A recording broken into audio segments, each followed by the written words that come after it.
Will Lowery, good afternoon, sir. You're in the game in Tuscaloosa. I hope you're having a great Monday, man.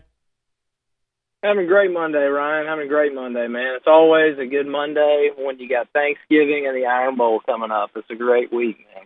Well, let me just tell you, from judging based on these fans a little bit, they were very nervous last week, but today they're very confident. Very confident. So a little bit of change of mindset. I know I texted you earlier and said, man, you may have to kind of talk some Alabama fans off the cliff, but they've been very confident on a Monday afternoon.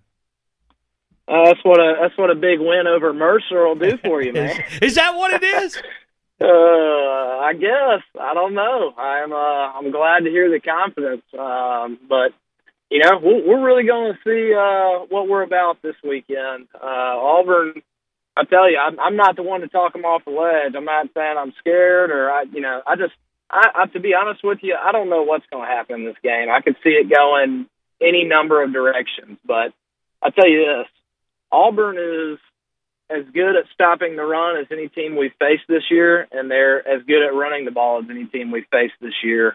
And obviously that's what we make the bread and butter on at Alabama. So it's going to be an interesting Iron Bowl this year. They've got a quarterback in Jarrett Stidham that's really changed the game for them. They've obviously got the running game they've always had, but this guy continues to get more and more comfortable every week, it seems like, in the offense and with the weapons around him. And he's able to make those plays over the top that keep you honest. So, we got to respect them. They've got the athletes on the outside to make the plays too. So, we're going to have to play them honest. And, on the flip side, we're going to have to do a better job of stopping the run than we've done the last few weeks, or they're going to put some yards on us. Of course, against Mercer, it wasn't as bad, but we still gave up almost 3 yards a carry to those guys, which is hard to believe. It really is, based on the standard that we've set here the last few years against much better competition on a regular basis. That's really not that great. And touching on the Mercer game a little bit before we dig into all that, I thought that Dylan Moses played a great game. He's obviously getting a lot of recognition for that, made a lot of tackles, filled up the stat line, was flying around and looked every part the athlete that he was hyped up to be on the recruiting trails. But let's not kid ourselves here. Let's not sit here and bash Keith Holcomb and talk about Dylan Moses as the next big thing just because Keith struggled against a really, really good Mississippi State team, and Dylan Moses looked really good against a Mercer team. You got to understand, those are two completely different ball games, completely different caliber of team, and a completely different approach to preparation and game plan. So, just want to make that note there. Let's not compare those two performances in those two games. That's not fair to 42. That being said, Dylan looked great. He did a really good job when he was called on, and as sounds like Coach and pretty much all the other guys have been talking about, he's really seemed to grow almost every play in that game with confidence and in his ability, which is huge for him coming into this game, where he's obviously going to play a huge role and have to step up big time against much better competition. That's a huge game for him to get under his belt and get some comfort playing that many snaps and playing next to the guys around him and really gelling into the defense. So kudos to him. But again, we're going to have to do a lot better at stopping the run. I'll be real honest with you, man. The last 3 weeks, we have been run on more in general, with more consistency than I've seen an Alabama defense run on in the last 10 years. That's just being completely honest with you. I think that we've really been hurt by these injuries at linebacker. It's pretty much impossible to have 4 starting linebackers go down, or 4, contributors, however you want to call them, in the way we rotate guys in and out. It's pretty much impossible to lose that much talent at one position and not have a fall off. So I'm not saying that, it's fair or whatever, it's not an excuse, but at the end of the day, that's really tough to overcome, and it's showing, it's not we're stopping these guys 3 plays and then, they rip one off for 12 or 15 yards and the average is coming out. We're getting gashed pretty regularly for 3, 4, 5 yards a carry.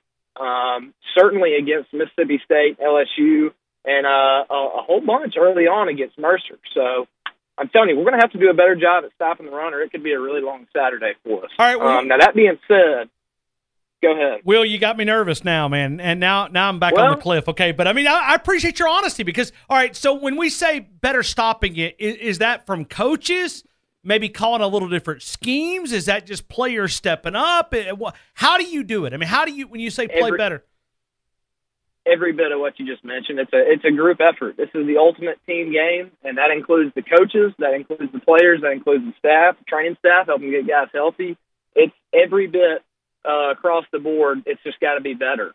I think that these are the type of games, though, and this is where I'll bring in a Jeremy Pruitt factor here.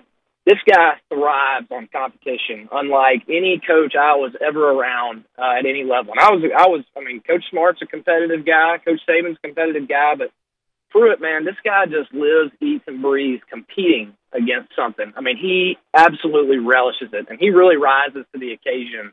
At least he did in all my years with him in high school and college. The big games are when he brings it the most, man. And he comes with the scheme. He comes with the passion. He's going to have those guys ready to go. It's not very often that we get a chance as Alabama to be, I don't say the underdog, but we don't feel like the target. You know what I mean? I mean, coming into this game, there's a lot of split now. After Auburn beat Georgia, you know, and kind of took down number one in their own house, and now they're back in the mix. I'm not sure what they're ranked at this point in all the rankings, but they're obviously up there in the top 10. I think the top 5, around 5 or 6. They're every bit as a powerhouse, and you know, kind of a power right now that's expected to be a factor to win it all this year as anybody else. I mean, they have their whole. They can win everything that we can win this year. They've got it all in front of them. So it's not very often that we get a chance to play a team and have the exact same approach as they do. Well, we're coming after them. You know, it's not we're number one and we're playing an SEC team on the road and this is their Super Bowl and this is just another week for us. This is our Super Bowl too right now. I think that that's really set in for these guys, and that's huge for us. You know, having that mentality is going to be big for everybody. I think it's going to help everybody raise just that extra inch, that one extra tick of the meter here to get us up to playing at the very best that we can play, and we're going to need it. So, you know, it'll be really interesting to me to see how the game is called defensively because Pruitt loves to get creative and bring different looks and do different things to catch an offense off guard and to catch a team off guard in a situation like this. I'm really interested to see how he and Saban can kind of balance out what they want to do in this game. And certainly, like we're talking about with Bill and Moses and other guys, too, that don't have a lot of experience having to pick up this game plan in a couple of days. You know, it's going to be really interesting for me to see how that plays out. And it's going to be huge with us getting Minka back. We'll see how some of the other injuries, other injured guys play out this week that are day-to-day and, you know, could come back with the Christian Miller and Terrell Lewis. That would be huge if we could get some of those guys back. But, you know, it's going to be a tough ball game, man. We need all of our playmakers that we can get ready to go. So 29 being back is going to be big. And offensively, we've got to keep up some of the progress that we've been making. You know, Jalen had a tremendous game. Obviously, his quarterback rating, I forget what it was, something asinine. Had a tremendous ball game. He had all day to throw the ball back there.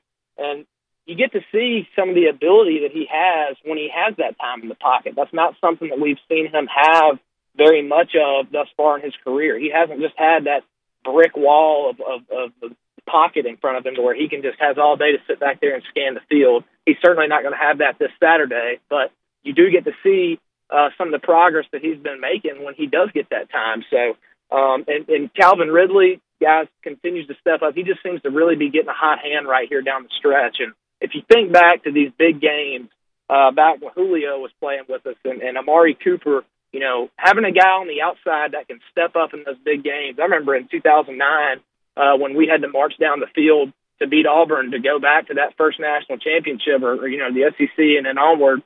I forget how many catches Julio had on that final drive, but there was a bunch. I mean, he pretty much put us on his back and carried us down the field. Calvin's got that ability, man. He's really starting to get hot here, and having a weapon like that on the outside is huge for us down the stretch right here. So, you know, hopefully we can get him involved early, get him moving. And Josh Jacobs, another guy that obviously played a great game on Saturday. He's an interesting skill now. I mean, we talked a lot about him last year and obviously with him this year, really taking a minute to get healthy and get up to speed and get incorporated into the offense with Dable. But we're starting to see him click. And, you know, he's a big guy. He can run behind his pads between the tackles really well. He's also really good in space. Made a bunch of really big plays in the passing game this week. I'd love to see us sprinkle him in with Damian or Bo or any of the other guys in the backfield with a couple two-back sets, motion him around, throw him out wide, get a mismatch on a smaller guy, bring him back in. You know, he really opens us up offensively. I'm impressed with some of the things that Dable's starting to show down the stretch and kind of get different aspects of the offense and different guys involved in different ways. It's all kind of, you know, it's just coming together. We're showing some potential on offense. And, you know, same with Auburn. They're a completely different team than they were earlier in the year when they played Mercer a little closer or a lot closer than we did. And when they got beat by Clemson, they're a completely different team. So, you know, it's all just coming together, man. I'm just excited. It's going to be an awesome Iron Bowl. This is going to be another one for the ages. It's just, you know, it's awesome that every year it seems like the Iron Bowl has as much implications on the national title picture as any other game of the year. I mean, it's just, what more can you ask for in this state, you know? We're talking right now to Will Lowery, former defensive back at the University of Alabama. Certainly, when you look back at playing here at a high level, was a part of the 2011 national championship team. Defense, certainly one of the all-time greats here in Tuscaloosa. Will, let me ask you, when you hear Nick Saban talk about we backed up and we simplified the game for Dylan Moses, what exactly does that mean? And are you still able to play that aggressive style Jeremy Pruitt defense if you do back off and sort of simplify things? Yeah, you can. It's hard to explain without diving too much into the nuts and bolts and the terminology of the defense. But any given play, depending on what our call is on defense, we could be doing, and I say we, I mean every single player could be doing one of 24 different things on the play, depending on what the offense lines up in, what their personnel is, what the formation is, what they motion to, if they check at the line. There are so many things that happen in a single play. Each play is a science. It really is. And you can go as complex with that as you want or as simple as you want. And you can layer that with the guys up front and the guys in the second level. But playing inside backer, you got to have a pretty good idea of most of what everybody's doing to some degree because you're involved, obviously, in the run fits and the run gaps up front and also dropping back into coverage on a pass. So you got to know what all's going on at linebacker. And it's tough when you're a young guy, especially in his role where he wasn't counted. You know, he may not have thought he was going to be counted on as much this year in camp. And he's been kind of, you know, just kind of a fringe contributor, like a ton of our freshman guys. I'm no disrespect to him at all, but to be called on here just down the stretch of the season and be asked to step up and perform at a really high level in big games like this is a huge task. So when you think about all the different calls we have, all the different personnels we have, the calls that he has to make himself to the team on the field, it's just a lot, you know. So we do need to simplify it down to some degree for him, I think, in the game. Or it's very well he could get overwhelmed, especially if they hit some big plays early. Man, that place is going to be rocking. It's easy, man. I'm telling you. I mean, when you're in there, it's easy to imagine. I'm sure in the stands, you can only imagine being in the middle of the field and 100,000 people screaming their heads off in the most important game of the year for everybody around. You know, I mean, it's just that atmosphere is going to be absolutely electric. So it's important that we keep his head in the right place. Don't overcomplicate too much for him. Don't have him thinking too much, because what we want him to do is play fast. I saw something Coach Saban talked about. He's obviously a tremendous athlete, plays at a really high speed, which is what you expect at this level, and that's what we want him to do. We don't need him thinking too much, overthinking and double thinking and, you know, just kind of confused. Or we need him knowing what he's doing and moving 100 miles an hour where he's going. And that's everybody across the board. That's what you want. He's just the perfect example as the new guy right now. But you know, absolutely, you can dumb it down to a degree, but you can also play games in the secondary, too, and do different stuff, you know, depending on where he is on the field at any given point in time or what he's doing in a play, if he's rushing, whatever. So, yeah, there's absolutely levels to it that you can simplify down, or you can overcomplex. You can put a lot of checks on to where we have the ability to be in any defense, depending on what the offense gives us. Absolutely, there's a ton that you can play with as a coach to give and take or bring that defensive scheme up or down in complexity on any given play or throughout the course of the game. They can take it at any level. And depending on how much he's able to take on in practice during the week and show that he's comfortable in doing, the more and more we can put in. But we'll just have to see. I can't be the one to tell you. I can assure you that the game plan this weekend was a lot simpler than it was for Mississippi State, and it's certainly going to be more complex this weekend than it was last weekend. But we've talked before. Coach Pruitt, is really good at simplifying things for some of these younger guys and kind of getting it down to the essence of what it is, and not throwing just a whole bunch of verbs at them that they're not used to hearing all the time. So it's going to be interesting to see, man. Like I say, it'll be really cool to see what we come out and do and how we try and defend this Auburn attack that has a lot of the talent, a lot of ability across the board. Yeah, it's kind of funny that you brought this up, and I'll give you a great story. I'm at practice, and this has been several weeks ago, and Rashaan Evans went out, and Pruitt was out to the side, and he was working on some guys, and they had some kind of coverage out there that was all confusing. Rashaan Evans came running back over to Coach Pruitt. He said, "Man, you got to simplify that. I have no clue what he's talking about." And I'm not sure if I was supposed to hear that or not. I mean, you're talking about Rashaan Evans, and he's going, "I have no clue. I have no clue what he's talking about." Coach Pruitt went to him and said, "Hey, hold on. Don't get too excited. We'll get it. We'll get it." I just and I was the only one over there, and I'm like, that's that instincts of Coach Pruitt, as you said, bringing it down, simplifying it. And we're talking about a guy that's been in the system forever, in Rashaan Evans. But let me ask you about the Auburn. When you look at their offense, what is key to that offense of stopping that offense? Is it as complex as it looks? It is. They throw a lot at you, man. I mean, Gus it's a lot. It's not just a straightforward, we're going to run it down your throats, power style. We're going to pull guys over and lead up in the hole and blast you with a 250-pound back. They have a ton going on, and they were one of the first teams or the early teams that really got on the run-pass option, the RPO stuff, the gimmick stuff. They've got guys flying every different direction, every play, and it's tough, man. You have to be extremely disciplined with your eye control and playing your keys and not caught up with all the motion and different guys running across the field at any given point in time against those guys. They absolutely are very complex and very difficult to defend. And just like we're talking about, I mean, offensively, you can do the same thing as we do defensively in terms of when you go to the line of scrimmage with a play call, there are just a myriad of options of different things that you can do based on, what personnel the defense is in, how many safeties you got up high, how many guys you got in the box, and everything else. They have absolutely a lot of stuff built into their offense to where they can be running any different kind of play at any given point in time. And again, I think that a huge factor that goes in here is with Stidham, being 10, 11 games into the year, wherever we are now, as opposed to what he was when the season first started, and he's been with the team for a couple months, and he's still really learning the names of the receivers he's playing with. He's really had almost a full season under belt now to get comfortable with these guys and to get comfortable with himself and this offense and vice versa, So him coming in here and, they already had all the gimmicks and stuff offensively, and they're going to do that. Gus going to do that wherever he's at.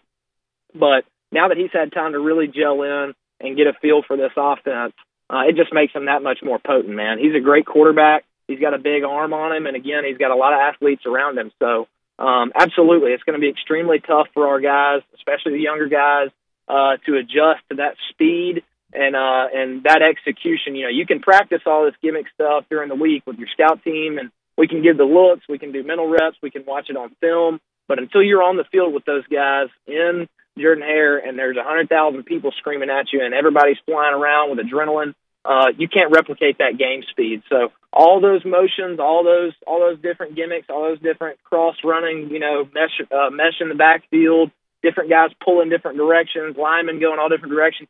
You cannot replicate how that looks in game time speed until you get out there. So absolutely, it's going to be a huge challenge for our guys to step up and be able to make their calls, make their checks, stay disciplined with their eye control, and stay on their man. And, that's what the game comes down to. It's discipline, it's blocking and tackling. It's having one more guy than they can block around the ball. So, if we do a good job in that respect and we don't get caught up in the moment, we're able to get these younger guys and inexperienced guys, if they are able to stay calm, play within themselves, and plays fast at a high level, then we'll be able to have success, But again, it's going to be a big step up here. I mean, this is an Auburn team that runs the ball better than Mississippi State. They run it a heck of a lot better than Mercer. They run it better than LSU this year. So it's going to be a huge challenge, man. It's going to be the biggest challenge we've had this year. And again, with the injuries we've had at linebacker, it just makes this really intriguing, man. If we were at full strength defensively and weren't banged up, including Minka, who's coming back, but obviously he's been nagged for a few weeks now. Man, great insight, Will. I hate to cut you short there, man, but my producer's about to jump through the glass over here at me. Up against, I could talk all night, man. I'm fired up. You can't. Hey, I can tell. I can tell. Hey, Will, and I'll leave you with this. I got to get out of here. It's presented by the Cypress in Tuscaloosa. I love the pin at the tweet. Sure, I'd like to beat Notre Dame, but don't get me wrong. Nothing matters more than beating that Cal College on the other side of the state. Hey, Will, I appreciate you, man. Thank you again, and we'll talk next Monday. Awesome, man. Thanks, Ryan.